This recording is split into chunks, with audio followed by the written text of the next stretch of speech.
వధువు కళ్ళల్లోకి వరుడు, వరుడు కళ్ళల్లోకి వధువు వీక్షణ చేసినట్లయితే ఆ శుభముహూర్త బలము ఈ జీలకర్ర బెల్లము పదార్థంలో ఉన్నటువంటి తత్వం ద్వారా ఆ యొక్క నవదంపతులు దీంతో నూరేళ్లు కూడా శాస్త్రవచనం. కాబట్టి ఇది మహత్తరమైనటువంటి అర్థం దాగి ఉంది జీలకర్ర బెల్లం వెనుక. కాబట్టి ఒకరి కళ్ళల్లో ఒకరు వీక్షణ చేసుకున్నట్లయితే సంపూర్ణమైన ఫలితం వస్తుంది. కాబట్టి శుభముహూర్తానికి కళ్యాణాలు చేసుకునేటువంటి ప్రయత్నం చేయాలి అందరూ కూడా. మరి చక్కగా జీలకర్ర బెల్లము కార్యక్రమాన్ని అర్చక స్వామివారు ఎంతో వైభవంగా నిర్వర్తించున్నారు.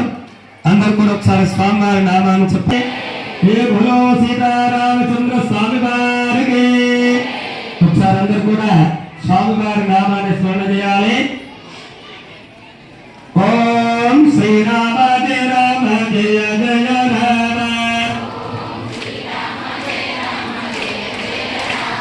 ఓ అందరూ చప్పట్లు కొట్టాలి. చప్పట్లు కొట్టకుంటే స్వామివారి ముందు కూర్చొని మన గర్వాన్ని చూపించినట్లయితే దాని శాస్త్రం ఏం చెప్తుంది? వినమ్రంగా ఉండాలి. కాబట్టి చప్పట్లతో స్వామివారి నామాన్ని జపించాలి. ఓం శ్రీ సీతా జయ సీతా జయ జయ మాత.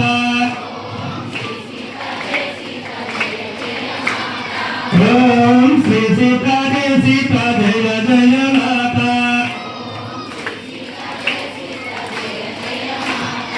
ఓం శ్రీ హనుమాన్